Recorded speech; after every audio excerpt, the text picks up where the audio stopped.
You were tuned in to episode 88, 28 of Goodfellas Podcast, G5 TV, aka G5, aka 5, aka the Guru. Got my main man in the building with me, Boxing First Vlog, aka the General, aka Blunt, aka Blunt Bayless, aka Mr. 1K. What's going on, player? Oh man, another day in these boxing streets. I'm getting a little kickback from asking about that Canelo situation just on my page. You know what I mean? So wonder what's really happening across the landscape as far as how his side feeling to who I've been understanding we call they. So I found that interesting when I read the tweet or the response in the comment. The boy say this Mexican side boxing, something of that his tag or whatever. So he say oh, that's all they want. Shaking my head, that's all they want. I'm like, so I asked him, I'm like, who is they? And he just responded to me with a question mark in my name. I'm like, okay, bro. So we get what it is, you know what I'm saying? Just stand on it though. You're saying black fans, you know what I'm saying, black fight supporters, PBC fans, I don't know, you know what I'm saying? Stand on what you're trying to say. Don't you just put the word they out there, you just left it. That I don't know who you talking about. Are you talking about Benavidez fans? Are you talking about Charlo fans? Can you tell people what the tweet was for the people that don't know? Yeah, it was just basically the offer that was supposed to have been out there for Canelo. You know what I mean? I don't know if it's fact or not. You know, there's some dude that was on Boxing Voice too. I don't know if you saw that where he in these streets pillow talking like somebody baby mama.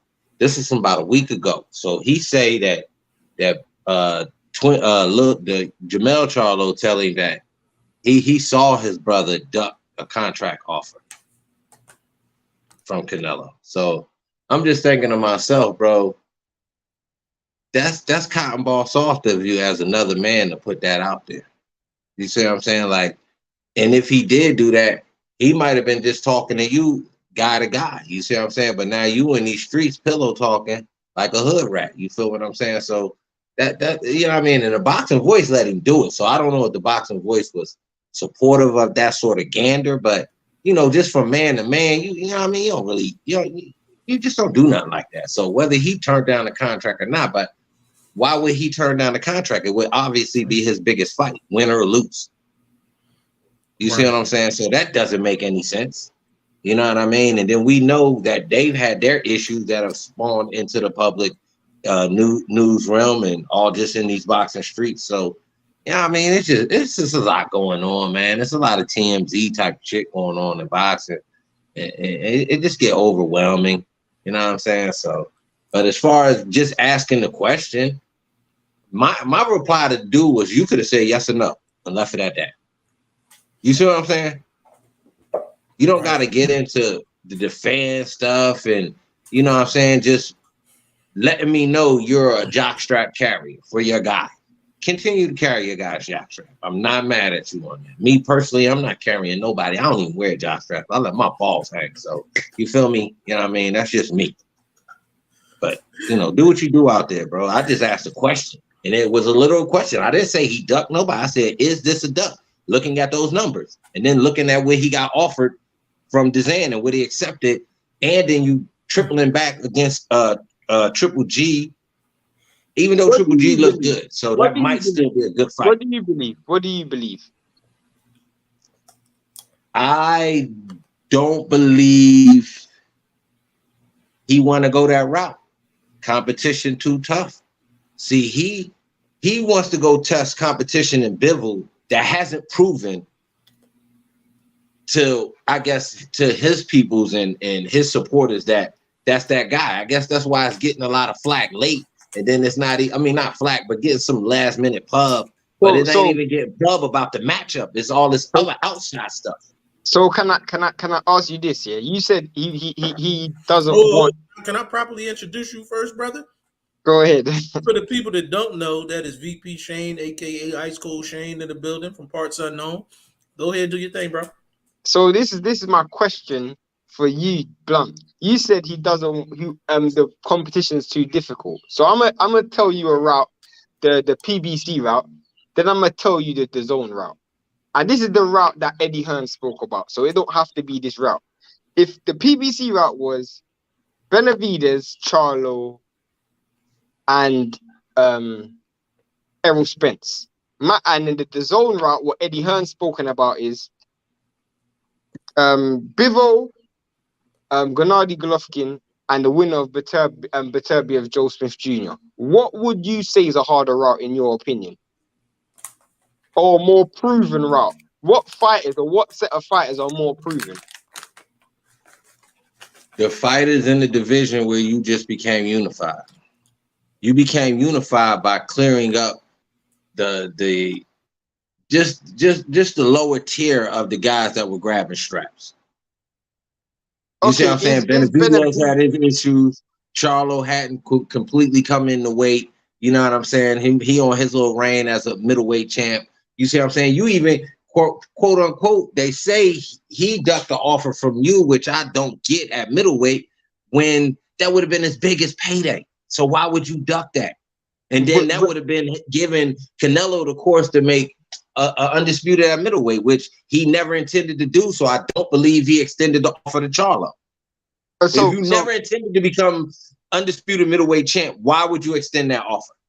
So my question is, I guess I have to go almost re-ask the question. You trying to answer the question, bro. Huh? You didn't answer the question. Do I think he ducked it, or what are you saying again? Answer the question again, Shane. You maybe ain't understand it. Answer it again. So Shane. when you look at the zone, the harder route is PBC. Bivol, Golovkin. To me, that's the harder route. Okay, so would you? Okay, so let's break it down. Is Bivol a harder fighter than Bivol, or more proven fighter than Bivol? I think Benavidez is more of a test, because why? A guy that's bigger than you, you do have the advantage of movement, even if you have the weight on.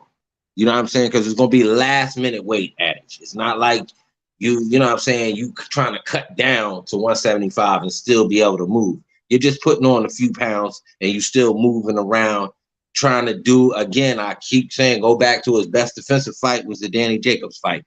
So he needs that to his advantage against these bigger guys. And yeah, he may still be able to do that at this point. If the pack right, you know what I'm saying? If that pack right, bro. Okay, so hold on, Shane. Jeff getting in. No. Shane, go ahead and do what you gotta do, because I got, so Vlog, you're on the record that Benavidez, Spence at 164 pounds, and Jamal Charlo is a tougher route than him possibly fighting Bivol, Beterbiev, and Triple G. Yeah, it's more athleticism on the PBC side. It's more athleticism. Okay, okay, Shane, go ahead and go, because I got questions. I'm not disagreeing that it's more athleticism. Being more athletic doesn't mean it's a better fighter. He could fight Anthony Yard and Eubank Jr. That they're more athletic than anybody. It doesn't mean they're harder fights. So I agree they're more athletic, but I wouldn't say bro, bro, don't bring me up two dudes that cannot compare to when we talking about physical athleticism. Bob and weave, slip, counter. No, bro, stop. Anthony Yard is not that athletic, bro. Anthony Yard is nice, but he's not athletic. I would argue that Eubank Jr. is more athletic than every single fighter you just named. In just raw athleticism.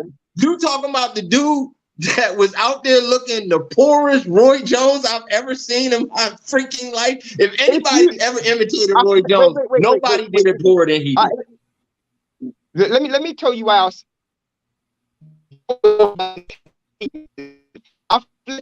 just talking about athleticism. There's no one that he.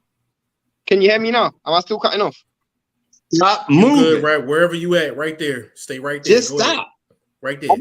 I'm not moving. It's not about moving. But I'm saying there's no way you can tell me that Charlo, Benavidez, or or who Errol Spence is more athletic than Eubank Jr. They're just not. They're not more athletic than him. But my point is, athleticism doesn't mean that athleticism doesn't equal a better fighter. It doesn't equal athleticism adds to your ability to bring the fight to your favor, to give you an edge. Canelo is not athletic. Canelo can move for a fighter. He's not athletic. Okay, but I can argue Bivol has more ring IQ than all three of those fighters. And you cannot disagree with me when I say that. I'm not going to say that you're wrong. I think Bivol is a very intelligent fighder. I give him that. I see him control the ring. So I'm saying I will say Golovkin. I will say Charlo 100%. I think is a better fight than Golovkin. I will put my hands up and say that Charlo is 100% a better fight for Canelo than Golovkin. But Turbiev is a better fight for Canelo than Errol Spence, bro. Let's just keep it 100. Hold up. We don't compare Beterbiev or the winner of that fight because we don't know that Beterbiev has won yet. Let's say compare that to Benavidez. No, you think Benavidez is not comparable inside the ring to either one of those guys, Joe Smith Jr. or Beterbiev? Not Beterbiev. I tell you that for free. Not Beterbiev. Beterbiev is a way more proven fighter and he's a way better fighter than Benavidez. That's a fact. We can go around and round in circles. Ain't this the dude that was arguing with us yesterday about having Beterbiev so stamped on saying that he's that good? Like now you really I didn't say that. If you got your ladder out for him today. I did not say that. If you listen to what I said yesterday, I said I have him ranked number 1, but I can't outwardly say that he's the best because he hasn't fought Bivol yet. That's what I said. Jeff, get in with us, bro. I heard you, bro. I ain't gonna argue with you today. I think we meeting in the middle. We kind of split. We see some advantages here and there as far as comparing the outlook on fights. I think it's disrespectful to say Canelo's ducking. I never said he did. I just asked not you. I know it's not you, bro. I'm just saying. I think it's disrespectful, point blank period, to say Canelo is ducking, and I never defend Canelo.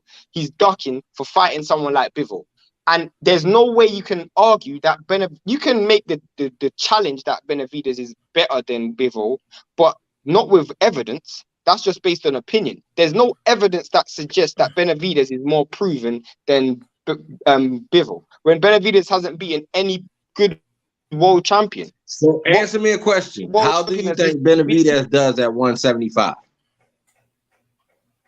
I think he will do tremendously well. I think he's a tremendous young talent. I think he's a great fighter. Okay. He sound too cold today. He down there in the sun. He sounded real lukewarm. He sounds like I think Benavidez has a good chance beating Canelo. I'm just saying I don't feel like people could just disregard Bivol because they want to see him fight Benavidez when Benavidez hasn't proven anything. Bro, I can't disagree with you that I'm excited about this fight. I'm not knocking him for taking it. When people talk about this guy historically, we just have to remember the camp that he's associated with. So, like, let's take, for instance, we remember Barry Bonds, Mark McGuire, Sammy Sosa. We remember all of that, but we also remember the things that they did to make that happen. So when you keep saying this dude is, pound for pound, blah, blah, blah. All right, come on, bro. Like let's not forget that, bro. Like, let's just say he got caught cheating one time. I'm just gonna be look at it from an open mind. That just means you only got caught one time. That's all that mean to me. I'm kind of lost. Like, I think we kind of getting away from the actual question though. Like, no, the question's still there, but I'm adding on to Canelo. I'm just saying when they keep talking about these two offers, these two slates, these two fight outlines that he had, these trilogy fights or whatever, not trilogy, but this 3-fight run. Okay, the numbers are compatible. The fight cards to me, the fighters are compatible. It's just with different weight classes. That's all. So, vlog, I'm gonna. But compatible. The rewards aren't compatible though, because for one, Charlo has no belt at 168. For 2, Benavidez has no belt at 168. And for 3, Errol Spence has no belt at 164. And whereas Bivol has a belt at All right, 160, so has a belt there's at another reason. Hold up. 175. There's another reason. Then you can knock him. How you gonna go grab all the belts and then not defend them? What was the purpose of doing it? Hold on. All right. But Charlo isn't a 168 pounder, and neither is Errol. So I got it. Yeah, I got it. I got to jump in on that vlog. Come on, bro. Come on. So hold on. So I'm gonna follow your last statement, vlog. Right? You said, how are you going to unify 168 and not defend the belts? What weight does Spence fight at? I never said that. The people I just that need you to answer the question, baby. You're sticking. No, my question is there. My statement still stands. I never said Spence should be somebody fighting for the 168 title. I never said that. They put that name in there. But what's the question? That question is irrelevant to my statement, bro. You're giving me a name. So he should fight John Ryder. He should fight John Ryder and Zach Parker. That's what you're saying. James, be quiet for a second, man. Be quiet, Brett. Hold on. Do you get my premise? You're not listening to me. I get your premise. I said, listen, hold up, bro. Let me go. I said he's not defending the 168-pound title. You came at me with Earl Spence. I never said Earl Spence should be somebody that should fight for the 168-pound title. Did you hear your last comment? I'm responding off your last comment, bro. That's what I said. You said how do you win the 168-pound belts and not defend them? But then in the same breath, you said that the PBC deal is the more lucrative deal because there's more athletic competition. I'm responding off of your statements, bro. You're just giving. See, when that's what I'm saying. You're nitpicking because you're only pulling out Earl Spence. Bro, I haven't made my complete statement yet. All right, bro. Never mind, bro. I had my statement made no sense because you just said Earl Spence. You didn't say Benavidez. Why didn't you say Benavidez? Why didn't you say finish my comment, bro? You didn't let me finish my comment, bro. Shane, ahead, have I made a complete statement? Yeah, bro. You gave me Earl Spence, so your comment is irrelevant. But you didn't let me finish. You cut me off. You didn't let me finish, bro. More than likely, we gonna meet in the middle somewhere. You ain't even give me a chance to meet you in the middle. You didn't give me a chance to meet you in the middle, baby. That's all I'm saying. What weight does Charlo and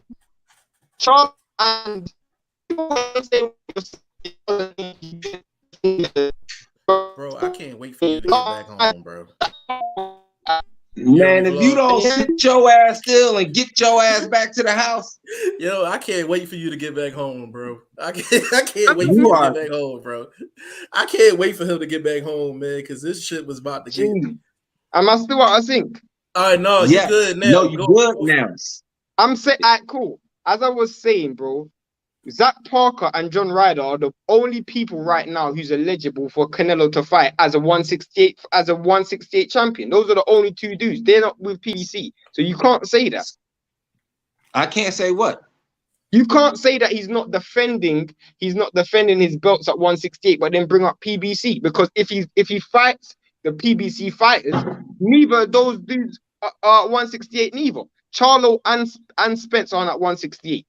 Only Benavidez. Okay, so you tell. Hold up, stop, bro. Stop. See there where I could get you again, bro. You act like fighters don't come up all the time and challenge in the next weight class. And this is a champion coming up. It was no problem when Jaime Munguia did it. When he was 54-pound champion and went up to 160. It was no problem when he did it, though. Okay, but bro, it's cool. He didn't fight a champion, though. He didn't fight a champion. He went right from 154 to the 160-pound champion. I don't care if he fought a champion or not. He still did it. Hold on. He didn't fight. He's not even a champion right now. He's not a champion. I just have a question. I just have a question. So, what's the bigger risk for Canelo? Fighting someone from a lower weight class coming up or him going up to a weight class that he don't belong in? I'm not talking about risk. I'm just asking, bro. I just asked you a simple question, bro. I just asked you a simple question. For me looking at his career path, I don't care. I didn't ask you that, bro. I didn't ask you that. You haven't answered one question I asked you since the show started. That's a question that asks me to make a decision based on how I would think for him, bro, or how I would think how hard the path is for him. Bro, me G5 is asking the general a question. One question. That's it. I just want you to answer the question. That's it. PBC side. defend your 168-pound title against real competition. Don't go fight Kyle Smith. This dude is like a pub bouncer. Don't go fight Gelderman. I agree with that. I'm not. Nobody's disagreeing with that. We're not. We're talking about the zone deal and the PBC but deal. But you still haven't answered my question, though. Say it again, man. I just give you a flat answer. I said, yo, for Canelo, what's the bigger risk? Fighting someone at a lighter weight coming up to see him, or him going up to a higher weight that he's not supposed to be at? I'm gonna tell you this, and I'm gonna be honest with you. Hold up. The bigger risk would actually be defending the 168-pound title. Hold up. If you go up to 165 pounds, to 175 pounds and lose, you have that built in, well, he's not a 175 pounder. Built in automatic excuse for this dude. So you're saying, so is it real risky? So you're saying, hold up, Jet, let me finish. Is it real risky if you have an excuse? What are you risking if you have a built-in excuse? You're gonna lose. But again, you're still lose. But you're still not. He's already lost, bro. He already lost. So you indirectly answered my question.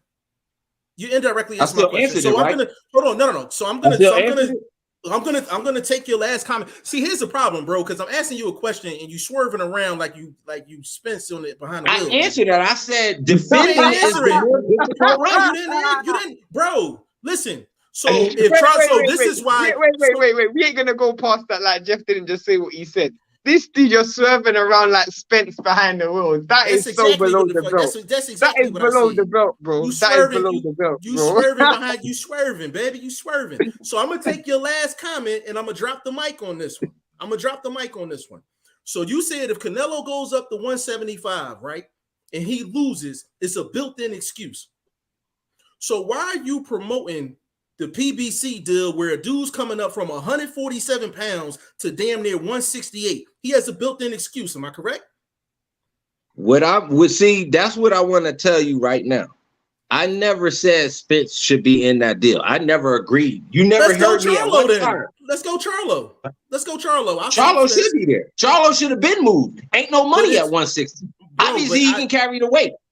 Bro, it ain't no, but you just said that if somebody goes up in weight and they loses, they have a built-in excuse. Am I correct?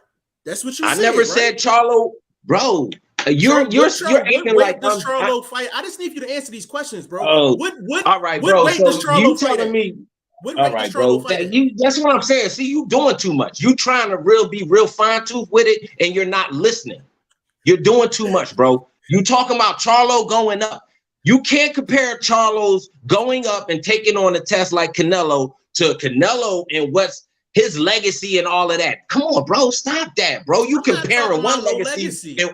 You ain't say nothing about no legacy, bro. You ain't say nothing about no legacy. Bro. So you didn't say nothing about no legacy. You said if you fight somebody in the next weight class and you lose, it's a built-in excuse. I asked you, is that the case for Charlo? No, not for Charlo, because at some point he has to move up. How many fights has he had at 168? Oh, come on, bro. How many fights has he had at 168, bro? You doing too much. You doing too much right now. One second. Disappointed in you today. Hey, Shane, Vlog ain't getting no sleep, man. He getting his ass whipped today. One second. Everybody can hear what y'all doing. 1 second, Jeff. 1 second. Last time I checked, Charlo's never had a fight at 168. Last time I checked, Canelo's actually had a fight at 175. That's the difference. Charlo has never ever had a fight at 168, bro. You can say wait. You can say that Canelo is more acclimatized to moving up than Charlo is. So Charlo's gonna have more of a built-in excuse than Canelo. And Canelo is. Who said there would be an excuse if Charlo lost? You just said it. You said it, nigga. You said it. Bro, I said that would be an excuse for Canelo. He's the one that has to defend. Listen, can I finish? Go ahead. He's the one that has to defend this legacy, this pound for pound status, the greatest thing walking on the planet Earth is some dude that's nicknamed Cinnamon.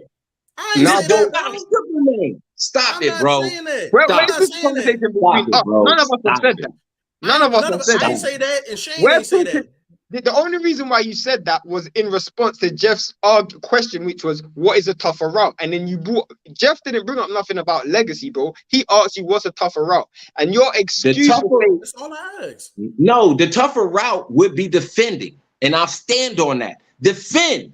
What did you go grab him for to run off? What's the purpose of going to grab him and running off? Well, if that's the case, then he should defend them against mandatories. And last time I checked, Charlo and Benavides ain't mandatories. Mandatories can be bought, so stop it. Mandatory spots can be bought. Right, Vlog. Hey, Vlog, come on, bro. Come on, bro. Come on. Hold on, Shane. Vlog, come on. This me, you, and Shane. We ain't talking about nobody else, no other media outlets or none of that. This is me, you, and Shane. Don't mention that bullshit on here with us, bro. Talking about some mandatories can be so Spence gonna pay for a mandatory $55 million. That's the report, right? That's what we doing. Is that what we doing? Mandatory. So you us, telling bro. Like, me? come on, bro. Hold up, bro. So you telling me that a fighter's team can't go to one of these IBF, WBC, WBA people and be like, yo, here go a little something, move my guy up.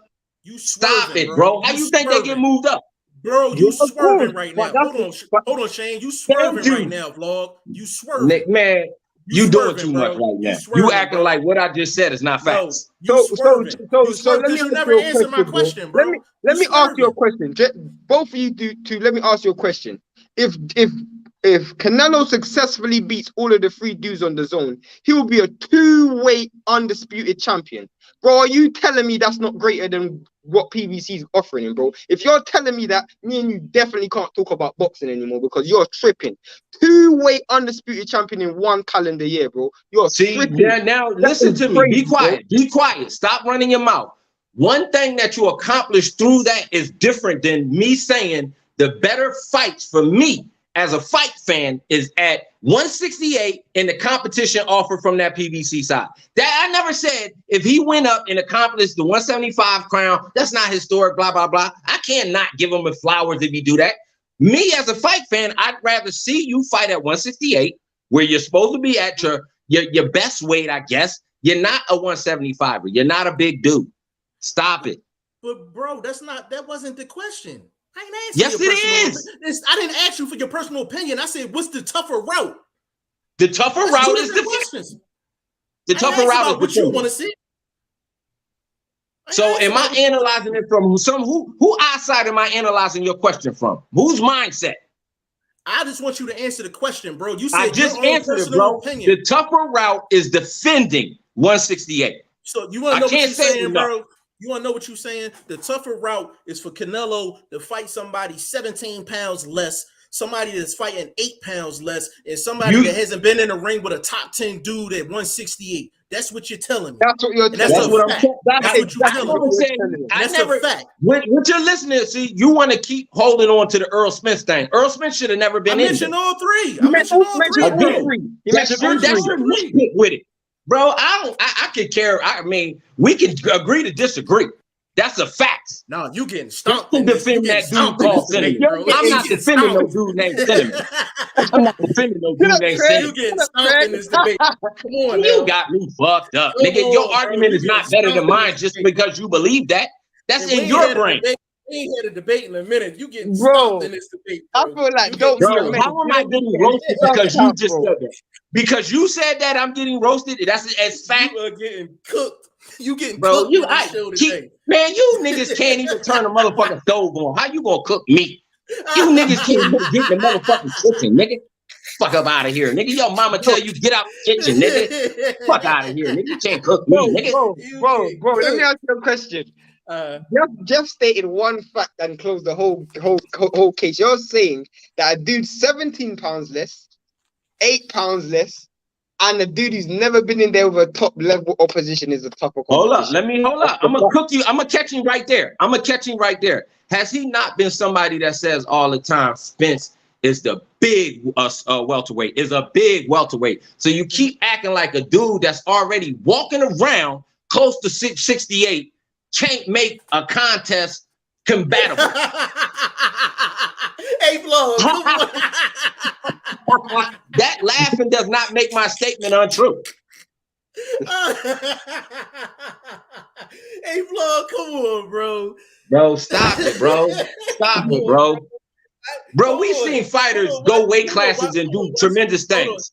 We've seen fighters move in weight classes and do tremendous things. So just stop like this dude. Watch this. Watch this, bro. Watch this. Ain't no watch nothing, bro. You talking about a dude that's older too. We talking about a dude that's a young juicer. Stop it, bro. We're not that elite, bro. Vlog. So we were on the show, right? We were on the show. Me and you, Shane wasn't even in this show. Me and you did a show when Kell Brook was going to fight Triple G, right? So this just goes to show how wrong you are with your last statement, right? We did a whole show about Kell Brook weighing more than Triple G in the 30-day check. And it was people that was telling us, right? It was telling me and you that Kell Brook got a shot because he's just as big as Triple G at the 30-day mark. We literally got on camera, had a whole show, and we was telling people like, yo, just because you have weight at the 30-day mark doesn't make you natural at that particular weight. We had a whole show educating people about that. How you gonna get on here and say Spencer's a big welterweight? He can go up to 164.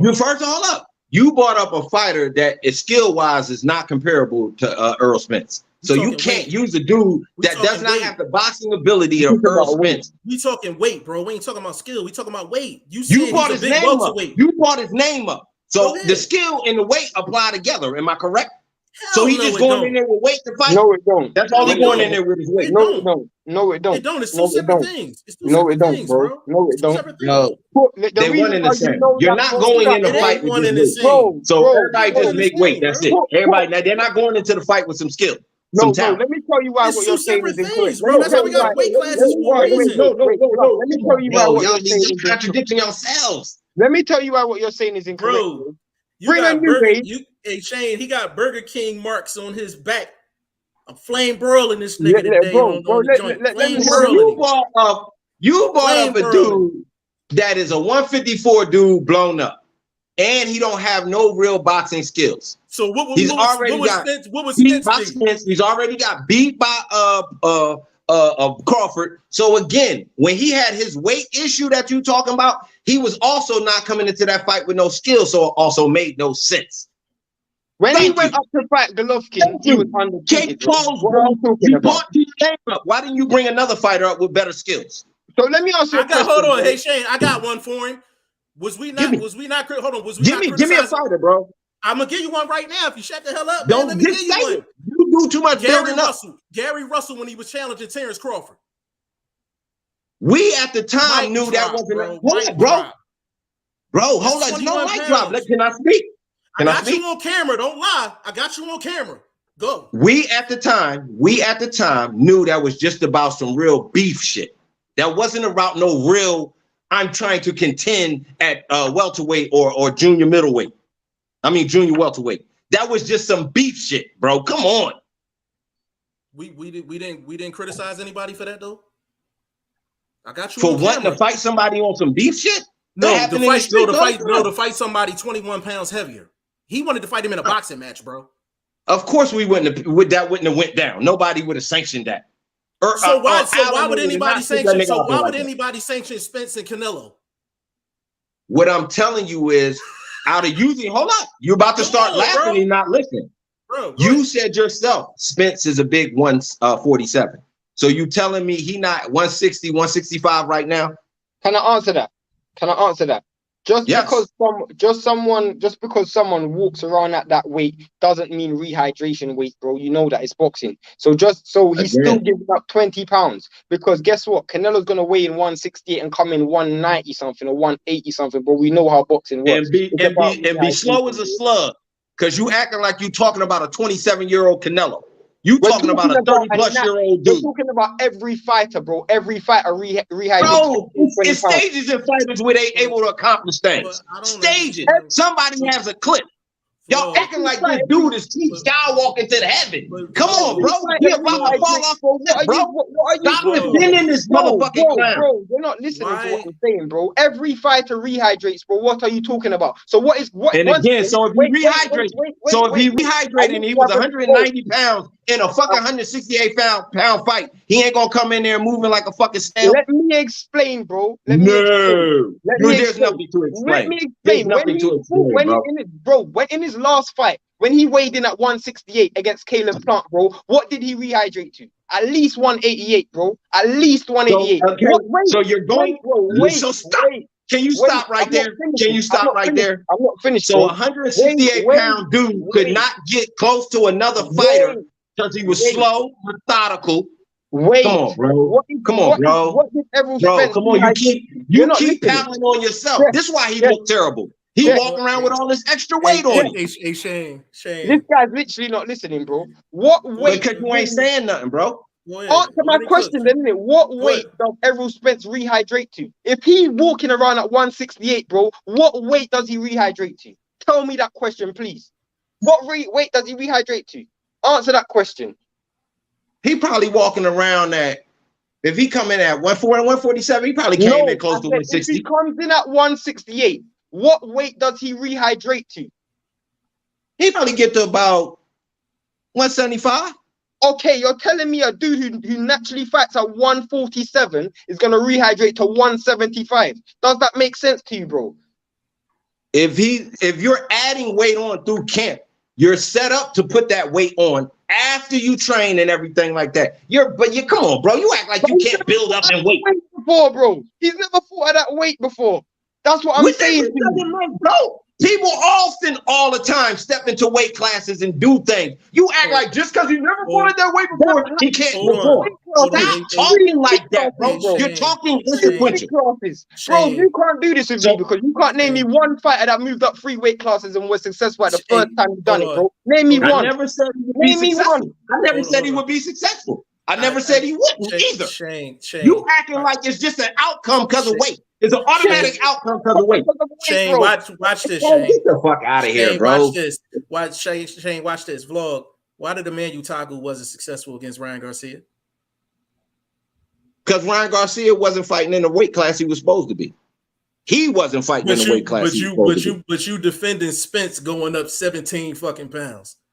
I'm not defending it. I'm just telling you there's an opportunity for somebody that has youth on the side, the ability to carry the extra weight, fighting an older fighter who's tested dirty, who's not the most athletic guy anymore. So stop it, bro. You acting like he's going up against a Brian Canelo at 168. The reason I mentioned, bro. Just stop, bro. Just stop, bro. Just stop, bro. I'm just stop, bro. We were on just camera. Stop acting like this dude can't go in here and get beat, bro. Not by no 147 pounder. Hell no. He can get beat by Charlo. He can get beat by Benavidez. Yeah, he could. Thank you. Anything. Now, case closed. Case closed. It ain't no case closed. You getting your ass. Yes, it today, is, bro. Yes, it is. If that was the case, Emmanuel Tagu would have put up better numbers against Ryan Garcia. He was only 10 pounds less. He was only 10 pounds less, bro. 10 pounds less. And Tagu got his ass whipped because he was too small. And that was with somebody that was in his weight class, but a couple. So you're telling me Canelo's a big guy. You're telling me Canelo's just a big guy, like he's so monstrous. Nigga, stop, bro. He bigger than Spence. All right, bro. So again, he's not more athletic than Spence. How about that? Counter that. Listen, Spence would whip his ass. Spence would get his ass whipped at 164 pounds against Canelo. All right, then you put your money on. You put your money on your guy Cinnamon. You put your money. Go ahead, make sure you put it in his G-string. Put your money on his G-string. That's the problem. See, that's the problem, bro. Like we all 3 of us know boxing, and we know that somebody 147 shouldn't be jumping up to 168. Like I never said guy in the public, bro. Miss guy in the public. This man ain't got a physical opportunity based on the skills and the package he's already presented to me. I'm not talking about Canelo. I'm talking about Spence going up 3 weight classes. That's what we talking about. All right. Hey, that's not traditional, bro. Are you getting paid off of that? Or is Spence cutting you a check? Is Spence cutting you a check off that? I don't give a fuck who cutting the check, bro. I'm telling you what I see. I don't give a fuck. That, bro? So is Canelo and them cutting you a check? So is Canelo and them cutting you a check? I can ask you the same fucking question. Why you like you asked me that question as if that fucking matters. What the fuck is you talking about, bro? Stop talking to me like that, man. Stop talking to me like that, bro. Vlog, you don't like Canelo. That's what this is about. You don't like Canelo. That's what it is. It's oozing You out asked right me a now, question. What route I think is a better route for him? I said 168. You I said acting more like because you difficult. disagree with me saying that you're more right. Jeff, can you hear me? Jeff, can you hear me? Bro, all I'm gonna Man, say is, bro, stop no playing with me, word of man. a lie. You're allowing your emotions. You're allowing your emotions to affect your boxing intellect. You're smarter than this, bro. You're smarter than this, bro. You're smarter than this. That's all I'm saying. You're smarter than this. Blunt, you're smarter than this. And I would Man, fuck challenge that any cheating ass your motherfucker. I argument don't give is a you're fuck about smarter that than this, cheating bro. ass motherfucker. Are Vlog you one of the goddamn right? I'm Vlog one of the smarter than most. this. But Yo, if I don't Vlog like is a one of the motherfucker most. and I hate the way y'all rank this Can motherfucker as he sits, we're like, not bro, just talking fucking about stop. If rank. you grabbing 168-pound titles, Shane, defend hold them. on, That's all I'm Shane, saying. Defend them. hold on, Vlog. Can I Vlog? I'm I hope he get his ass You want to beat. know, I bro? ain't You gonna want to fucking know lie. why, Vlog? You want to know why I'm criticizing you right now, bro? I'm gonna give you your flowers and criticize you all at the same time. I'm gonna tell you why I'm criticizing you right now. You are one of the most knowledgeable boxing minds I know. If I want to discuss something, I'm calling you and Shane. You're one of the most knowledgeable people that I know. The only thing I'm trying to tell you, anybody that's coming up 2 weight classes is asking to get killed. 3 weight classes, bro. 3 It's weight 3. classes is death. That's all I'm saying, bro. I understand your position as far as Canelo. That's the only point I'm trying to make, bro. That's I don't care. I never. What you failing to see is I never said that Spence should have been part of that package, bro. I am sure that there's a other fight in that camp, in that stable that they could have put in there, bro. So all I'm saying is Give me a name. defend. Give me a name. Defend. That's what I'm standing on. Defend. Okay. Don't run. Can you Don't give me a run, bro. name? Can you give me a name? Right off the top of my head, let's no. I replace got to look into the rankings. I got to do a little bit. I got to get my L dub on. Let me get my L dub on, and I can find you a better name. Before this show over, can you give me a name to replace Spence? Man, you got y'all niggas got me so pissed off. I'm ready to get the fuck out this goddamn house. It's all good. The truth is, bro. The truth is, and the truth is, YSM's also responsible for this because a lot of people for this bullshit too. I blame him as well, because everybody is just running with this narrative. I want to say this. I've never given Canelo credit. I've always been one of Canelo's biggest critics. But I'm not going to criticize him for the route he's taken when it comes to the zone, bro. I criticize him for the European tour. That's true. I criticized him for that. The 3 fights that he had last year, I criticized him for that. But I'm not going to criticize him if this dude becomes undisputed at 175. Bro. If the dude becomes undisputed at 175, I can't criticize that. Hey Shane, I blame YSM for you got that a shit. hell of a Putting out lot of that comments. clickbait shit. You got a hell of a lot of comments. I do, but yo, I blame YSM for this shit, for putting out that clickbait bullshit, knowing everybody watches his shit. I blame YSM for this. I hope he's listening too. I blame him for this shit. He's in the comments. He's in the comments as well. I know he in the comments. I'm blaming you, bro. You got me arguing with my bro over here. He done got cooked on the show for no goddamn reason, all because of you, YSM. It's your goddamn fault. I'm getting in the comments, man. T20, what's going on? He said, what the hell? Jamie Leroy in the building. What's going on? He said, can't fault Chris Eubanks. Work great. Did you hear me? No, I didn't hear you, bro. You was on mute the whole time. Heard. Huh? Heard. You know he just lost, right? You know he just lost, right? Don't matter. He fight dudes that lose all the time. What you mean it don't matter? He lost the Cuba areas, bro. Are we serious? Bro, all I'm saying is that's a name, a 68. That's all I'm saying. He's not even 68, bro. He's 60. He's 60. Man, that nigga's like 190 pounds, bro. That nigga should have been at 168. He just moved to 160. I gave you the whole show to give me a name. You come up with Jared Hurd. Man, I like Hurd. I don't care what you say. Okay. Big dude. Take the fight. Yo, I love vlog, man. Hold on, let me get through these comments, bro, and then we can. Man, fuck them comments, man. Let me find another fight. Yo, I gotta get through them, bro. Can I add to the question? Pick a fighter who you believe will stand up against what the zone has offered him. So when you're saying there's 3 fighters that the zone's offered him, pick a fighter that stands up against the 3 fighters that are better than the ones against the zone. Do that. So Hurd is not better than Beterbiev for a 3rd fight. because Beterbiev will be the third fight and Hurd will be the third fight. What's the dude name, bro? Is he fighting at 160 Adamas or 168 now? I like that name. Is he at 168 now? He's at 160, bro. 160. Okay, I'm just asking. I thought he went up in that last fight. I'm asking. I love Vlog. You know what's so funny? This dude said Adamas, and Adamas is the same dude. We're not going down this road. I love Vlog, man, people can have some off nights and still be good fighters, bro. You act like this dude is undefeated. Nigga, he ain't undefeated, and he a juicer. Yo, I love Vlog. Disagreeing with that. I'm not disagreeing with that. I ain't disagreeing with it either. He said Earl is Danny Jacobs deserves a rematch. He was probably juiced up that night. Danny Jacobs rematch. Maybe he was juiced up. But he lost to John Ryder too. This dude didn't even say Andrade. I thought he would have said Andrade at least. I thought he would at least have said Andrade. I thought if Blunt said, you know what, fight Andrade, I would have said, you know what, that's the name. You done gave me 2-3 different names, all of them coming off losses. Can you at least give me one coming off a win? Can I at least get that? I'm giving you to the end of the show, bro. You ain't got to give it to me right now. They ain't deep at 168, though. They don't got a lot of names, bro. I'm looking through their whole roster, what about the Plant rematch, Blunt? What about that? Man, if you don't get that pillow, David Morrell, baby. David Morrell. And he's the WBA champion. I'm cool with David Morrell. Thank you. Thank you.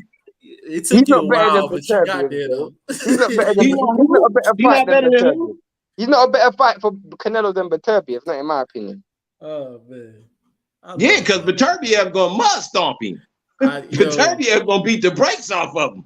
That's why it's not a better fight for you. I get it. I'm on your side with that. I have a feeling, and I'm just saying, as soon as Bivol fights Canelo, everybody's opinions on Canelo's going to change. Everybody's going to look at Canelo and think, oh, he's not as good as I thought he was. That's why I want to see him fight Bivol. Bro, we already know that. Know that the built-in excuse was he wasn't really a 175er. He just kind of put the weight on late and all these excuses. Hey, Shane, I think I done lost the last 3 bets to Vlog.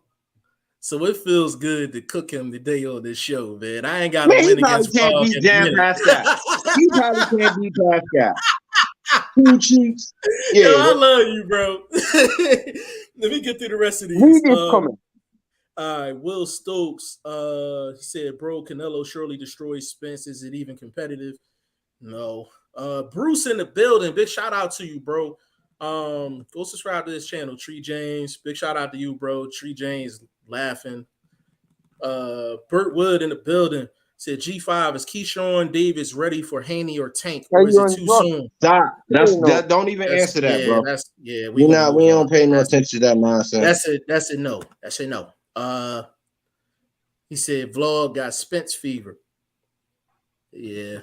Burt Wood, G5. My point on Shakur, Brawl, and Hall in sports, when you have endorsements of any kind, they rule your life or cut you like Nike does. That's all I was saying.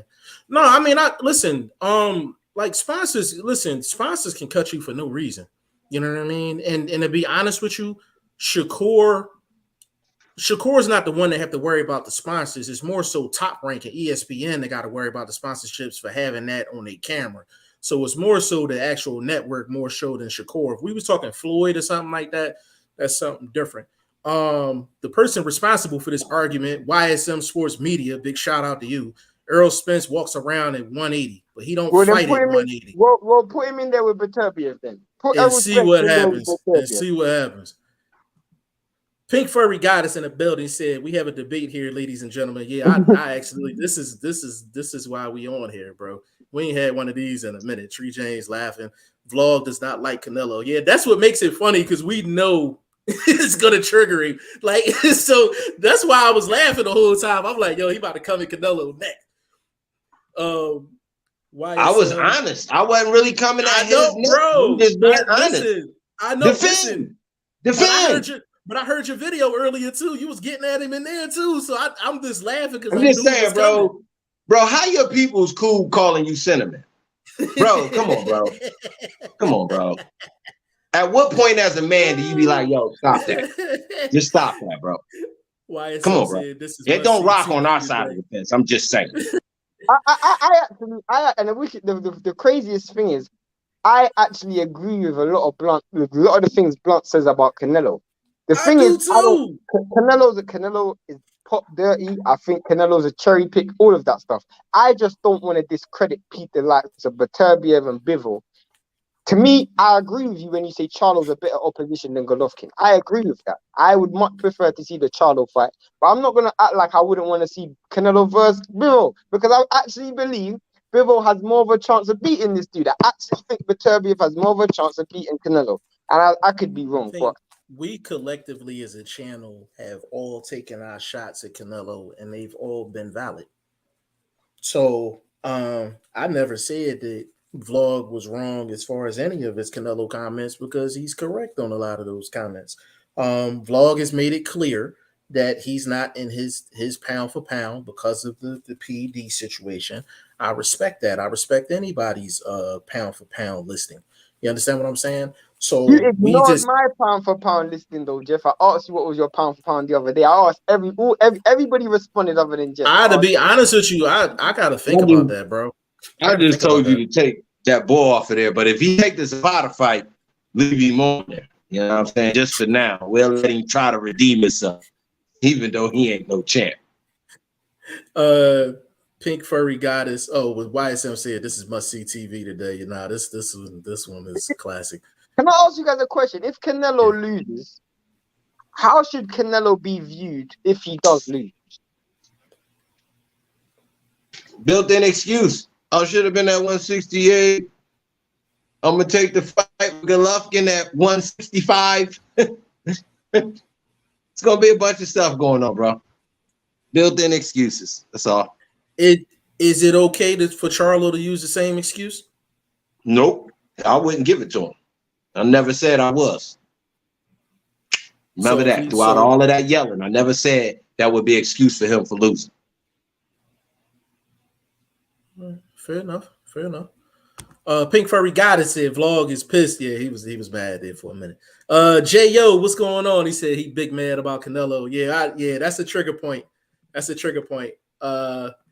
Pink Furry Goddess, the fight will never happen. Errol Spence is focused on Terrence Crawford right now, which that's where the focus should be. I blame boxing scene, to be honest with you. And then YSM followed up. He said, so you're going to blame me like I made the offer at LMAO, blame Tom Brown. Hey, bro, hold on. So, hold on. You are an access. Hold on. YSM is an accessory to the crime. Why you ain't asking me to get the shit if your foot broke? Let me mute this nigga. Yo, so YSM, you are an accessory to the crime. To It is me, boxing scene's fault, then it's Tom but Brown's fault, no, and then it's your fault. it's YSM's fault because Tom Brown and boxing scene doesn't have a voice in these streets. Only YSM. They don't have a voice in these streets. YSM does. So YSM is one of the top media people around right now. So if this was like a year ago, I would let him get away with that.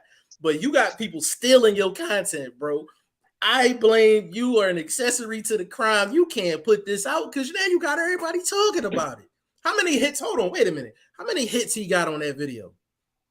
Let me look it up. Hold on. I'm gonna take it back if you don't have that many hits on it. But if I'm not mistaken, he's probably, if you over 1,000, I'm blaming you, bro. Let me check this real quick. Wait a minute. This dude at 12,500. This dude at 12.5. Wait a minute. I'm definitely blaming YSM. He got 3,000 views on this joint. I'm definitely blaming YSM. Come on, bro. Come on, man. Come on. Pink Herd. I gotta say Pink Herd. Pink Furry Goddess said and you know Jared the Hurd truth, Jeff. laughing. The truth Yes. is, Jeff. The truth is, Jeff. The Yes. truth is That's 3,000 people because nobody watched that video twice. So that's 3,000 individual people who actually watched that. Because nobody watched my point is your that video influence is a lot bigger twice. than what you think, bro. You you got us argue, bro. Vlog and I was supposed to do film study today. We were supposed to do film study today, and we sit up here having a whole show about a video that you contributed to, man. I'm pissed right now. Then we got vlog. We got to do film sessions tomorrow because we done sat here all day going back and forth arguing. Even though this was classic TV, though, this is classic TV for sure. Pink Furry got to say Canelo versus Vlog, make the fight happen. For the right price, Vlog definitely taking that fight. You know. Hey, I just it might not be the fight he like, you know what I'm saying? It might not be the what's fight. What's your walk around weight? I'm at 180 right now. Oh yeah, you prime. Yeah, you prime for Canelo at 168, bro. That Pink Furry guys, let's make that happen. Make some. Yeah, I can't go more than 6 though. Anything after 6, the chopper's coming out. You see the chopper right there. It's coming right out. Vlog, I gotta be your manager though. I need 10%, man. I need 10%. That's what's up. I'll fight him. YSM, David Morrell is a monster amongst men. No, David Morrell, nice with it. I'm surprised. Thank you, YSM. Thank you very much, my kind sir. I do appreciate you, boy. This is for Shane. This was for Shane. He said, "Plain hoagie alert, Shane. Plain hoagie alert." I don't know what a plain hoagie is. I don't know what a plain hoagie is. So that means hold on. So that's a lunch meat sandwich with nothing on it, like just no lettuce, no tomato, no onions, no pickles, no nothing. It's just a plain Jane. That's fine. I'm pretty sure plain hoagies have fed a lot of people before. Will Stokes, Shane, do you honestly believe Bivol is beating Canelo? Even if he doesn't get the decision, do you believe he honestly beats him? Before you answer that, hold on, Shane. Before you answer that, bro, Will Stokes, we're starting to get your season 2 package together starting next week. I want to let you know that live on camera. Shane, go. I believe that Bivol will win and get robbed. That's what I believe. And I'm saying it on live camera, 57 minutes, 04. Canelo is going to lose, but get it on decision. They've already given him the Golovkin fight. They've already got invested millions into this dude. There's nothing Bivol can do to win. He's just basically coming there to make the numbers up. But he's going to win the fight, but they're not going to give it to him. That's what's going to happen. He's not going to get a fair shake. Okay. Will Stokes, I am actually very interested. Canelo's fight at light heavyweight, he looked pretty bad, and that was against a man who was washed. That's what I'm saying, bro. He looked terrible. Hold up, bro. Stop. I've been saying he looked washed, obviously, since the Plant fight. So y'all acting like this dude is coming in fresh off the Floyd loss. You know what I'm saying? Like, yo, he's still prime. He, you know what I mean? He right physically. This dude is very sluggish. He still got a boxing IQ that keeps you in any fight. If you're a smart fighter, you're automatically in any fight. So I'm just saying, bro, y'all acting like this is such a, again, the best Canelo I've seen in the last, that to my IQ was the Danny Jacobs. Facts. Physically. And I will say this, let's keep it real. We're acting like Callum Smith was coming off a loss when he fought Canelo. Billy Joe Saunders was terrible when he was coming into the Canelo fight. And trash. And Caleb Plant, well, there's less said about this dude, the better. Because this dude, the only person, and that's why I say Bivol is the best fighter he's fought since the first Golovkin fight. Since Triple G. And he didn't win that fight. So I believe that there's a high chance that even if he doesn't win on the cards, he wins in the streets. That's what I believe. Bivol wins in the eyes of the public. That's what I believe. And to let me add on to that real quick, yo. So in Vlog and I was touching on this yesterday because we kind of did some film study yesterday. But the thing is, Kovalev was in a nursing home at the time of that fight against Canelo. And that's not including all of the stuff that Canelo was adding in anyway. He was in a nursing home during the time of that fight, and you can make the argument Kovalev was up in that fight before he got knocked out. Canelo blamed the rehydration clause and all of the same day weigh-in stuff on Oscar, but I don't know who's responsible for that. But Yeah, either way, so it goes to this is why I said, despite us going back and forth on here, Canelo at 175 ain't no guaranteed dub. It ain't no guaranteed dub. Which is the main reason why I said him actually going up in weight is actually the bigger risk, because he hasn't looked good at 175. He has looked sloppy at 175. He looks small at 175. I counter that by saying, if you have a built-in excuse of all your fans, the first thing they're gonna say, he's not a 175er. So that takes the edge off the risk. But that's what I'm saying. Like, I'm talking about risky inside the ring. I'm not talking about what the excuse is going to be. I said, what's more risky for him? But that's what it boils down to. But that's I'm not talking about that, though. I'm not talking about that. You talking about? You know what I'm saying? You talking about that? I'm not talking about that. I'm talking about him inside the ring. I'm talking about it. I'm telling you what it's going to be. That's not what I'm talking about. That's just what it's going to be. Yeah, I don't care what it's going to be with other people. I don't care what other people say. Like, if he loses or whatever, like at 175, he's not a guaranteed bag. He's not a guaranteed one at 175. He's not. How does he win? How? Yeah, I don't know. We did the film study yesterday. It's going to be a tough. Not Bivol. We already know how Bivol got to win. I'm talking about Canelo. Like, what does he have to do to win? He has to get on the inside and try and work the body. That's what he has to do. Get on the inside, try and work the body and see if he slows Bivol down. If he can't slow Bivol's feet down and Bivol is still moving fresh after 6-7 rounds, it's going to be a long night, because Bivol's just going to put him behind the stick. And as Blunt said yesterday, when it gets up close, Bivol's just going to tie up. And once it gets long, Bivol's arms are so much longer than this dude. So much. He's got so much. His accuracy is fantastic. You literally just got to get past that yesterday. I said that yesterday. This is a very, very difficult fight for Canelo. Hey, can I ask a real question though? Yes, sir. What's the word on juice control? Anything in the streets about that? I'll let you know today. I'll find out today. You mean like, is it Vada? Pretty much. I doubt it. I'll find out. See? I'm just saying. See? But I'm the bad guy. You can't even get mad at Vlog saying that, man, because it falls in lines with what we've been saying on the channel from the jump. I know there's no rehydration. That makes it a bigger risk. You know what I'm saying? This is difficult to answer your question, Vlog. I don't have the answer to it. Bivol is a very difficult matchup, and it's like, and you know the thing, Vlog. And let me circle back and meet you halfway. You know the thing that's crazy? People say like, oh well, so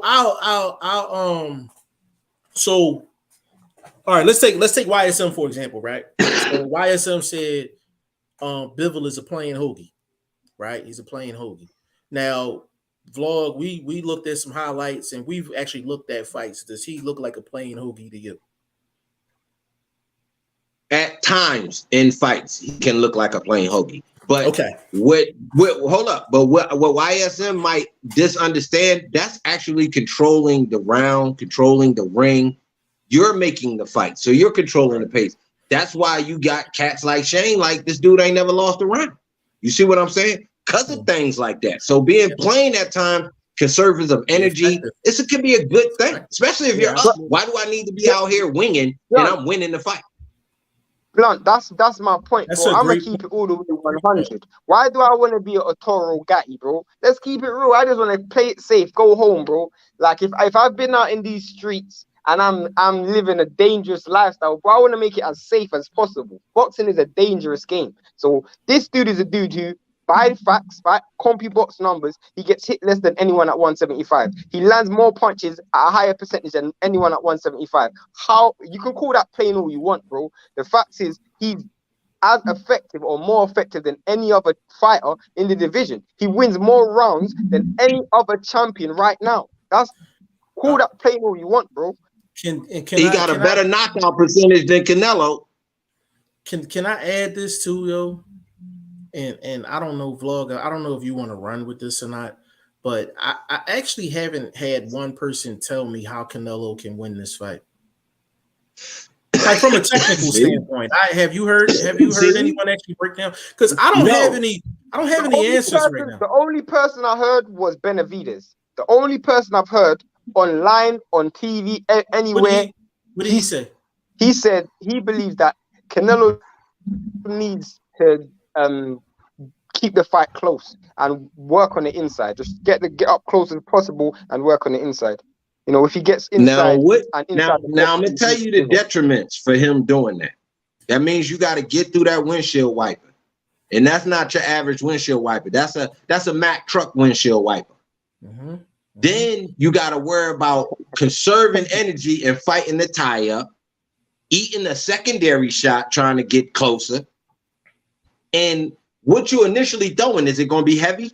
You see what I'm saying? So how much would those punches count to you doing damage to this guy? So let's keep it real. We all know Canelo's biggest weakness is that he's got slow feet, bro. His feet is real slow. Like, he's got to make transitional steps on the inside. He can't walk dudes down and just think that they're going to allow him in. Like, kind of what Callum Smith done. He put the high guard up and just let Canelo in. Whereas Bivol got much more fleet of foot than Callum Smith. So he's not just going to be able to walk through the front door without having to worry about where his feet be in place. But I don't know, man. I guess I don't know about boxing. I think an overhand is going to be key. It's definitely going to be an overhand right. Probably going to be his biggest weapon. I agree with David Benavidez. Canelo's going to have to get close.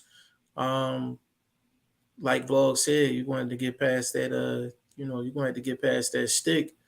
And Bivol got one of the best jabs in the game. And on top of that, people are saying for Canelo to get close. Who's to say that Canelo ain't going to be on the back foot this fight? Because he is much smaller than Bivol.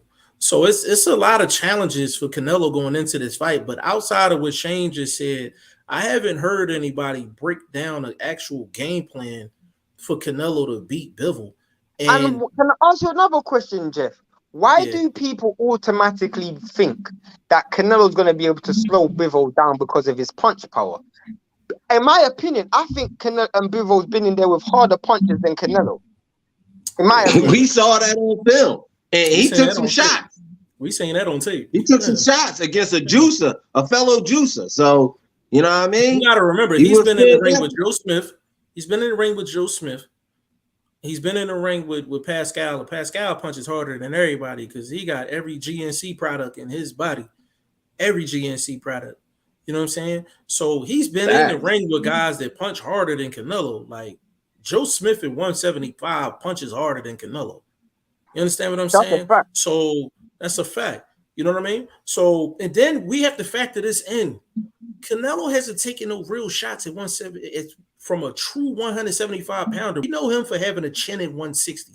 We know him for having a chin at 154. We know him for having a chin at 168. No, you getting cracked at 175? No, we don't know him for having a chin at 168. Thank you. Hold up, Shane. Let me stop you. That's why he should defend. Show me show me that chin. Joe Saunders and Caleb Plant have no punch power, so we don't know if we're having a chin at 160. Okay, so I'll add on. So I'll add on. PhD, baby. Pillow hands plant. I'll add on to it. So we don't know if he got a chin at 168, let alone 175. You're further strengthening my point. So Canelo has a lot of questions he got to answer in this fight. He has a lot of questions he got to answer in this fight, man. The first question I need is there allowed juicing? If it is, the outcome is probably foretold. I don't know. We can definitely find out. I know it's no rehydration clause. I know that for a fact. And another thing is, bro, Bivol's never even been hurt before in a fight. Like, when have you seen Bivol like staggering around the ring? There's more questions. There's more questions in risk in this fight alone than I can find in a fight with. If there's less risk if he fought Charlo. there's less risk if he fought a Spence. There's way more risk him fighting Bivol. Way more risk because there's no blueprint. There's no blueprint. No, man. No. See, Charlo, bro, we just sat here and agreed with each other, bro. Don't back out on me now. Come on, bro. I'm just saying. I know Bivol was. I know. I'm just saying, Charlo counterpunching skills is bonkers. But it's Charlo crazy with the counterpunch, and then the onslaught offense of Benavidez. We haven't seen Canelo really deal with a press fighter like that. Jeff didn't say Benavidez. I didn't say Benavidez. Because the truth is, I think Bivol and Benavidez, the risk is equal. I think the risk is about 50-50. It's equal risk. I would say that's equal. Yeah, I didn't mention Benavidez for that reason. He is a hell of a risk. I'm just saying, out of the two, I rank two of those guys that have a decent opportunity based on what they bring into the ring.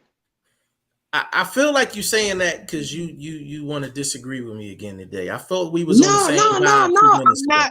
I do agree with you. Bivol is the harder fight, but that's not to lessen the other guy's opportunity. Not at all. Two separate things. Not at all. Yeah. I'm with you on that. The truth is, and I've said this, the only reason why I didn't want Andrade and Charlo to fight Canelo is because, to me, if the fight was at 160, then I wanted to fight.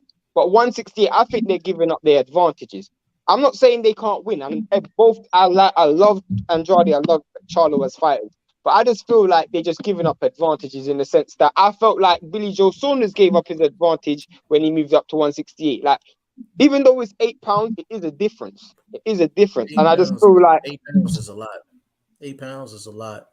To me, if you're a guy like Charlo who's not a mover, he's not a guy that weight with him would deter his game and what he does in the ring. So you know what I'm saying? I kind of go a little bit left on y'all with that particular guy when it comes to added weight.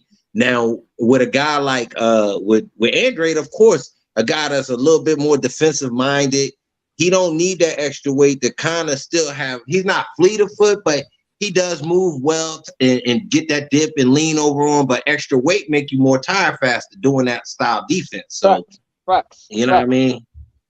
I get you on that, but I think Morrell is the he want to avoid that guy because if he did anything with PBC, that guy would probably come into play. Blunt, do you think that the fact that Canelo tends to start fight slow and try to win in the back end of the fight, do you feel like that would be to his detriment in this fight on the weekend? Yeah, because to be honest, I haven't seen Bivol tired. Me neither. Me neither. I left something in the private chat for y'all. Tell me yay or nay on that. Let me get this next comment out the way. Burtwood G5, how do you defend against uppercut you can't see coming? Holyfield once said, when you get hit, your mind says go, your body says no. There's really no defense for a shot that you can't see, because if it's a shot you can't see, there's no way you can defend it. The only way you get past it is luck, and that they missed it. But it's all about, remember, one of the best things to look at is sometimes the biggest part of defending is prevention. So preventing the uppercut from even being thrown, making sure your body's in good posture where they can't even throw it. So maybe you might not be able to see it, but if you're trying to be more preventing, like Floyd, he was naturally defense first. So maybe it's a situation of prevention better than cure. You don't have to catch a shot or keep a shot. The best way to avoid uppercut is to stay on the angle. If you're on the angle, that's going to be the last punch that your opponent thinks to throw, because it's not a punch that's going to be squarely land. They're going to have to twerk it somehow to make sure it lands on you, because you're on an angle, which is the best way to defend yourself naturally anyway, because you're able to slide side to side, you know what I mean, or move to your back foot, things like that. So that's the best natural way to defend from an uppercut. Yeah, because if your head not straight up and down, the uppercut becomes a 45 shot if you want to angle. So I actually agree with that. Will Stokes, I think people forget how mediocre that Kovalev performance was from Canelo. Facts. I agree. I agree. Man, this Canelo card is kind of trash, though. I am most definitely not buying it. Yeah, I'm not a big fan of the undercard either. Burt Wood vlog a few years ago, Tiger Woods was leading by 7 strokes. A reporter asked the man, he said, I am sticking to my game plan regardless of being down 7 shots. He not playing to win, but just finish. Yeah, I mean, well, that's kind of like what Chris Colbert did. Chris Colbert in his last fight, he just wanted to finish. He wasn't trying to win. He was just trying to finish. Pink Furry Goddess, I will pay you $100 to see vlog stop Canelo Alvarez. I will pay you $100 too. Facts. You doing too much. You gonna get me killed out here in these streets by these Canelo fans, these sentiment fans. Sick of Ezra. He said, peace to my boxing family. Big shout out to you, bro. He said Caleb Plant was looking for approval. Yeah, that's the main reason why I can't really fuck with Plant. I mean, we dump piling on Canelo. Or not dump piling, we just telling the truth. If you're a killer, are you really having a full-blown conversation with your opponent in the ring? Facts, bro. Facts. Like, I ain't never heard Mike Tyson ask for approval from somebody or any other killer in the sport of boxing, man. This shit just disgusts me, bro. Jamie Leroy, big shout out to you. He said, who's got a better boxing IQ from Tyson and Usyk? That's a hard one. That's a hard one. That is a hard one. If we talking prime, Mike. Wait, is it Mike Tyson or Tyson Fury? Yeah, hold on. We talking Mike Tyson or Tyson Fury? If it's Mike Tyson, Usyk's got a better boxing IQ, way better boxing IQ than Mike Tyson. If you're talking about Tyson Fury, that's a hard one. Talking about Tyson Fury? Tyson Fury is very crafty. He's got a lot of ring craft, so it's difficult to say. Yeah. Rocky Rodriguez, big shout out to you, family. He said Canelo was going to counter Bivol and that offense going to slow down. So vlog, you correct me if I'm wrong, bro.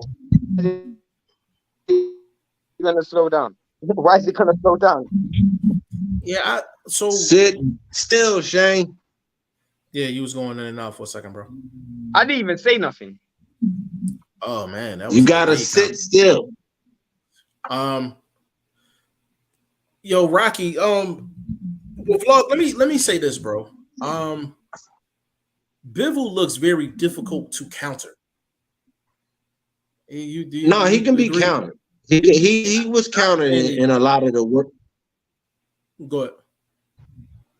The thing about being countered is you need a lot of counters to end up where you're talking about being able to slow somebody down.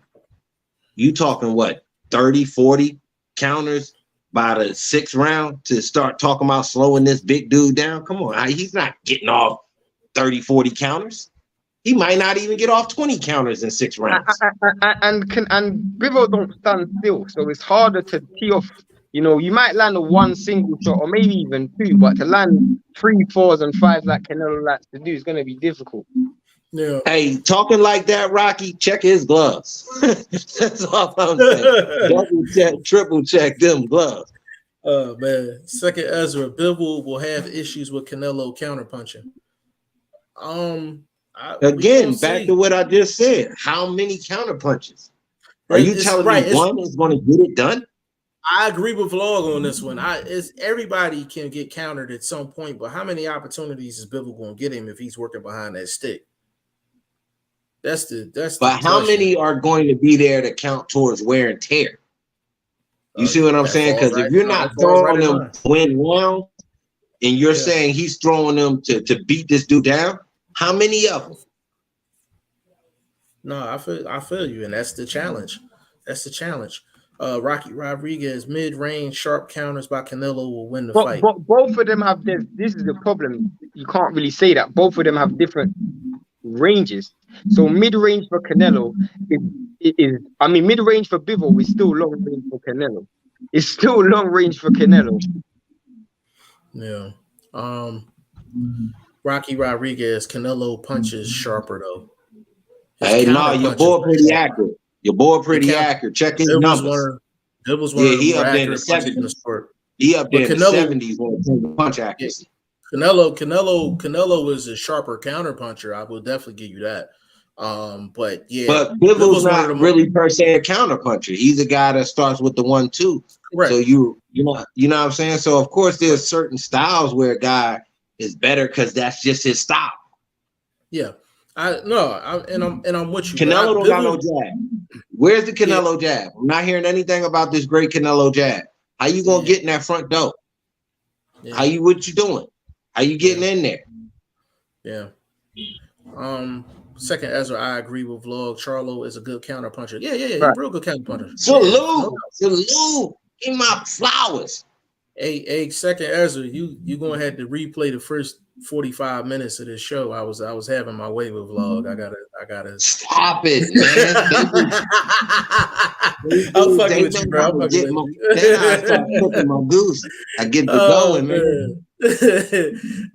Pink Furry Goddess said, I'm sorry, Shane. I know you can see Bivol pulling off the upset, but Canelo will never lose on the zone. He is protected. What did I say? I said that. Yeah. We all understand that, Miss Goddess, but at the same time, you got to break the fight down. He got to win. Like, you can't just give, like, what are you going to do to win? Yeah, I understand that giving it to you already, but by what mode are you going to provide to say, yeah, they gave it to me and this is why? Yo, Bivol got to win 9-3 to get a draw. I heard someone say Bivol's got to knock him out to get a draw. I heard him say no, that's crazy. That's crazy. Will Stokes, I got one for you. He can knock Canelo out. The next day, they're going to turn it into a no contest. And then they're going to announce the Triple G fight the next day. Will Stokes, you can't tell me Bivol wasn't hurt by Joe Smith, though, twice. Nope, I would. Let me, and I know what round he's talking about, bro. Bivol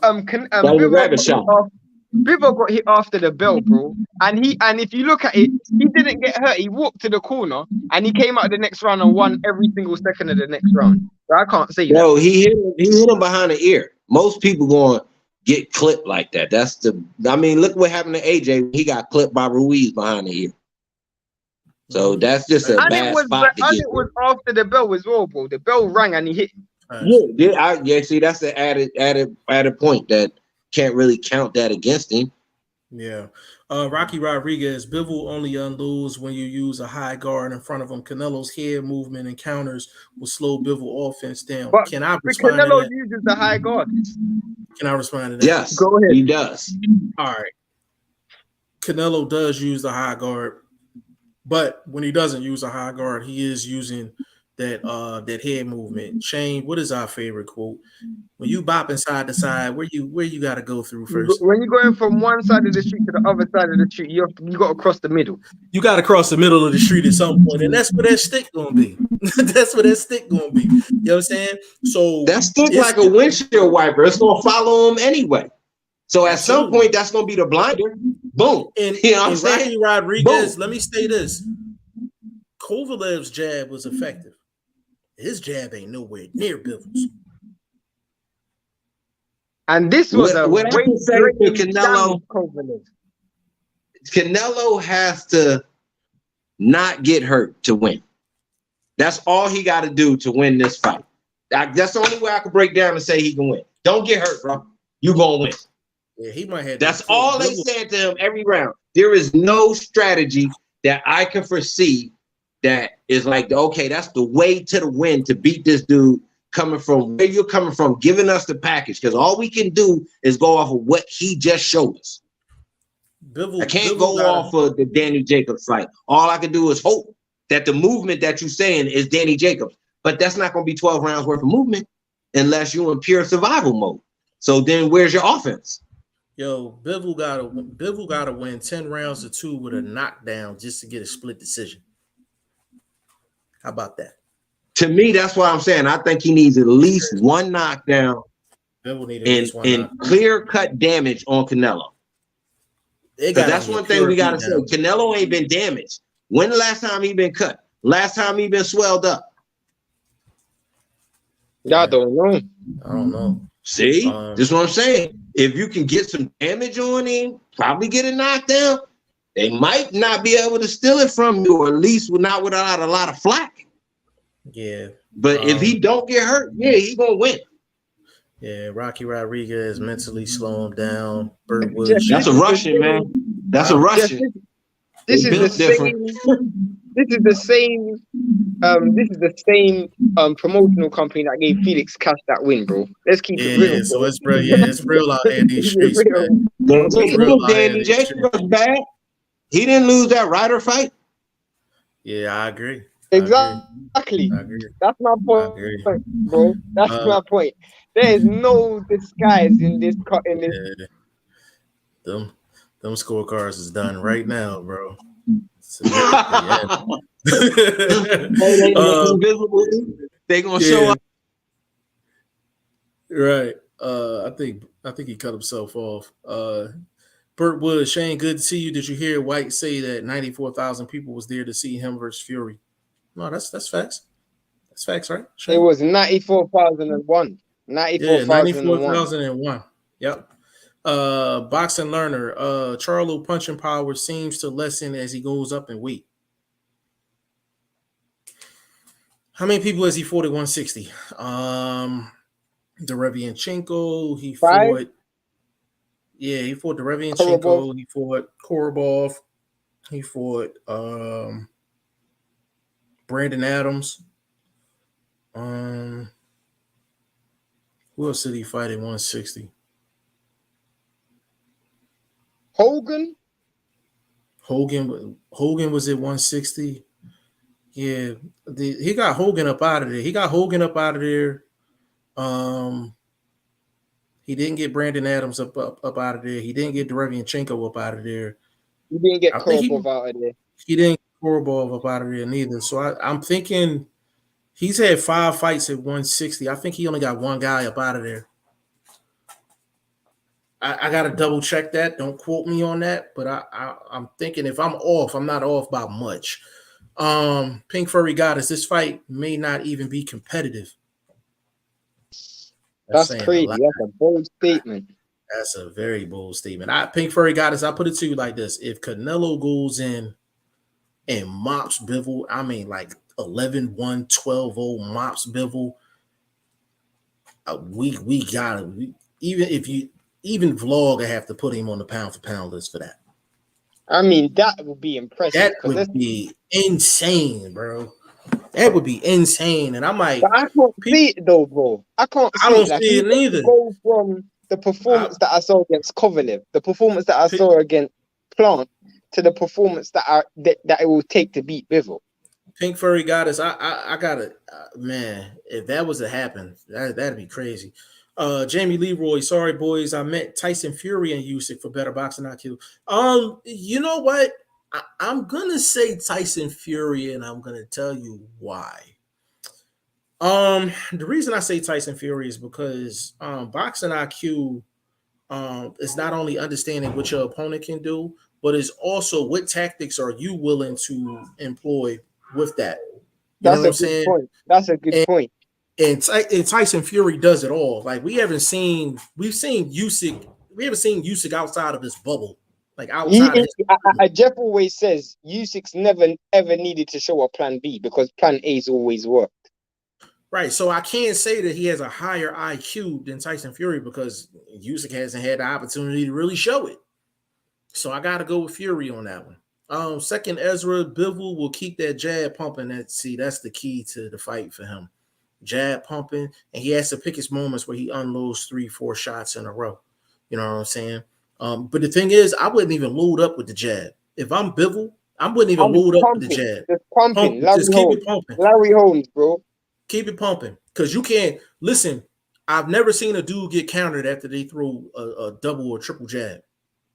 You can't time it. What about if like people aren't talking about Canelo maybe getting tiring as well, because he's gonna have to cover a lot more ground and he potentially might have to fight going backwards in this fight as well. You know, people ain't talking about that neither. Yeah, that's true. Burt Wood said, "Vlog, this you ever win any money on butterbean fights?" That's funny. Pink Furry Goddess Bivol has to win by KO. Yes, that's the only way. Yeah, it's crazy. Pink Furry Goddess said, I love this channel. I love you, boo. Love you, boo. Said all of Canelo has to do to win on the zone and show up. The judges will have him up 5 rounds and nothing before the bell rings. That's a fact. That is 100% fact. Hold on. Burt Wood quote: "One day you're the bug, next day you're the windshield." True. Rocky Rodriguez said facts. Post-traumatic. Big shout out to you, family. If you're not subscribed to the channel, please subscribe to the channel. We need that. Canelo would beat. I guess you're saying he would beat Bivol. Second Ezra word, Jeff. If I'm Bivol, I'm machine gunning that jab. Yeah, I'm pumping at least 50 jabs around. I'm pumping 50 jabs around. And I mean constantly pumped, and they gotta be long jabs too. Not them little short joints like this. He can counter over the top with that. I'm talking long jab, keep that distance, long jab, keep that shit pumping. Full extension On the jab. But he different don't have to put angles he don't have to put all his well. mustard into it. Just Switch it up. And different angles as well. Like he can't just, as Blunt's saying, the windshield rifle. It's got to be on either side, up and down. Correct. Burt Wood questioning the jab main purpose. Yeah. So depends on the type of fight. So the jab is the most important. The jab is the most important punch in the sport for a couple of different reasons. It's the table setter. Like the jab is the table setter. Number one, it's a defense. It's a good defensive weapon because when you throw a jab, you can actually gauge distance with the jab. And I'm talking this. We're not even talking offensively yet. When you pumping a jab out, you can keep your guy at bay. You understand what I'm saying? If you got a guy that can't get out of the way of a jab that's coming straight forward to your face or straight forward to your stomach, you're going to make that person aware of what's going on exactly in front of you. That's why there's some guys that have great jabs and they got the best jab right hand combination in the game. You look at a Mikey Garcia, you know he's coming in with a jab straight right hand. You can't get out of the way of it. You know what I'm saying? So the jab is the most important punch in the game because it's not only an effective punch, but it's an effective way to actually set everything else up. You can set the hooks off of it. You can set a 45 shot off of it. You can set an uppercut up off of it. And you gauge the distance between you and your opponent. The jab is the most important punch in the game, man, like for sure. Post-traumatic. Damn, my bad, yo. But Canelo would beat Spence. Canelo moves too much for Spence. Yeah, it's just not a competitive fight. Not in a 164. Jamie Leroy, can Bivol KO Canelo, and how can he set it up against Canelo in your opinion? Be honest with you. I think the only way you can really get Canelo in real trouble, and you talking about a guy, any guy that has a great chin, you got to catch him with the shot that you don't see, or you got to catch him, you got to punch with him and get there first. Those are really only two ways. That's what I was gonna say, bro. Sometimes, bro, it's not even about knocking a dude out. It's about the dude over someone like Canelo who is got such short arms and is constantly trying to come in. You know, you gotta catch them on their way in. You know, when they're reaching in, try hit them with that bang bang shot and be first. Facts. You know, you hit them Facts. kind of like what happened with Porter when he fought Errol Spence. You know, you hit him with that bang bang shot. You're first. His foot touches the canvas. You know, something similar to that. Or you know, when they're reaching in, you know, their balance isn't all the way there. So that's the best way. Yeah, good question though. Post-traumatic, new sub also. Appreciate you, family. Appreciate you for sure. Andre Southgate, big shout out to you, family. He said late to the show here, listening. Canelo versus Bivol was a tough fight. That's what we trying to tell people. It's a tough fight. Second Ezra, jab helps with distance and it have your opponent constantly resetting his offense. Exactly. Guys got to reset. You know what I mean? You're making guys reset when you pumping that jab out. And if you want to, and if I forgot who asked, but if you want an example of how effective a jab is, go check out Larry Holmes in his prime. Man. To be honest with you, I give you Klitschko, Tommy Hearns. It's a lot of guys that dominated the sport with jab. Michael Nunn, his jab is one of the best jabs of all time. You know what I'm saying? So jab is very important. Burt Wood, Tyson Fury jab with that long reach. And the thing is, Burt Wood, Tyson Fury don't even use a jab like that. If he used a jab, he would be insane. But his jab game is actually kind of weak. Like Tyson Fury offensively is not that good. Shane and I've been saying this for years. He's not that good offensively. Like he lulls guys to sleep. Now when he gets this guy in trouble, like he do his thing, but like offensively, he's not that skilled of a fighter. There's a lot of other heavyweights I would take offensively over Tyson Fury offensively. Andre Southgate, Canelo hook is a lethal tool. He may stop him, but I believe Bivol has good movement and stamina, athleticism, a real test for sure. Bivol's gonna be Bivol gonna be a problem. Bivol gonna be a problem, and I got a feeling Bivol is gonna be doing a lot of things that's effective, but they're not gonna give him the credit for it because they're gonna be like, oh, he's boring, oh, he's this, oh, he's that. But then when you look at the punch stats, you're gonna see he done threw probably more punches than Canelo and probably done landed more punches than Canelo, and they're not gonna give him the credit. Bivol's not gonna get the credit in this fight. He's not gonna get the credit in this fight, man. Like it's too much money behind Canelo, but Canelo's gonna have to. It's gonna be interesting to see what Canelo does offensively. Like that's the main thing I can say. I guess Vlog not jumping back on here. I know he had to. Jeff, I got to jump off soon as well. So. No, I'm getting ready to wrap this thing up. Did you see what I put in the private chat?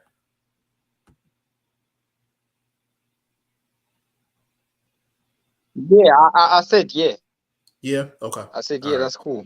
Yeah, so I'm gonna actually rap with him about that. Yo, did you hear me? Yeah, I heard you. Yes, yeah, I heard you. Yeah, we get ready to get up out of here. One more comment, then we're gonna roll. Burt Wood, I heard Larry Holmes say it's not fair to most heavyweights because Fury's so tall and with the long reach. Yeah, I mean it's very difficult to deal with Tyson Fury, man. 6'8", 6'9", can move like that. I mean, he's a difficult cover. Like he's a difficult cover. Like, I mean, of course he's not impossible to hit. We done seen him down several times. Hell, we done seen him uppercut himself. You know what I'm saying? But Tyson Fury, yeah, like it's hard dealing with. Now he's athletic for his size. You know what I'm saying? So, but we're gonna get up out of here, man. It was a great show. Great show. Whenever I get a chance to cook vlog on camera, man, it's always a good show. So, Shane, give me your social media so we can get up out of here, good brother.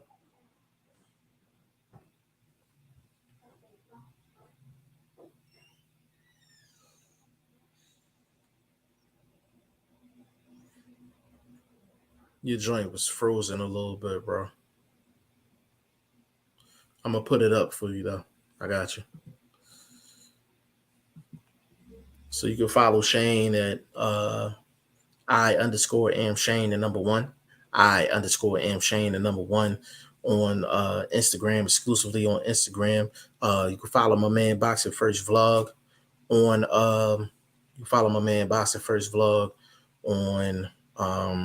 Facebook, not Facebook, Twitter and Instagram at Boxing First Vlog. That's a link to his channel right there. Definitely go follow his channel. And the show also streams on his channel as well. G5JeffTV.com. Definitely go to that. I think we got one more comment. Burt Wood said, great show, episode 88, man. Yeah, this was a classic. This is definitely a classic, man. When you get an argument from the three of us, man, it get crazy. You know what I mean? We always circle back, man, because we brothers at the end of the day. So y'all can follow me all over the place, man. Facebook, Instagram, Twitter, G5JeffTV, website, G5JeffTV.com. Next week, we're going to revamp the website. The new sponsor for the third season will be revealed. And we got new articles coming. And we got Canelo fight this weekend. The first fight of the third season of the Boxing Prediction Fantasy League will be Jermell Charlo versus Brian Castano. That's going to be the first fight that's going to be on the Prediction League. We're going to come out with all the details and everything. So do a whole promo for it and all that. So on behalf of Boxing First Vlog, a.k.a. The General, a.k.a. Blunt, a.k.a. Blunt Bayless, a.k.a. Mr. 1K, my man VP Shane, a.k.a. Ice Cold Shane, And your boy G5 Jeff TV, aka G5, aka 5, aka the Guru. On behalf of the staff, we're gonna see y'all tomorrow for episode 89. We'll get into this film study for Canelo and Bivol. All right, peace.